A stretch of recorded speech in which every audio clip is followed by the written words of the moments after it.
Then another type of representation is sequence representation.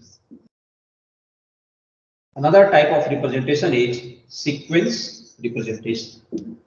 Now, in the sequence representation, for the finite duration of the sequence, suppose a signal is given like this way, x of n, this is equal to -3, 2, 0, 3, 1, 2.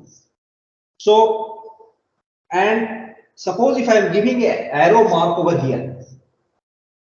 So what this arrow mark denotes, it denotes that the value of n equal to 0 and the amplitude is 0 at this point. So this kind of sequence representation of a signal will be very much useful when we will study the convolution in the further units. So there you will find that a sequence way of representing a signal, you will find an arrow mark. This arrow mark is representing that the first term starts from here, n equal to 0. This is n equal to 0, this is the amplitude. If this arrow is not marked, then you will consider this as a value of n equal to 0 in the sequence methods of representation.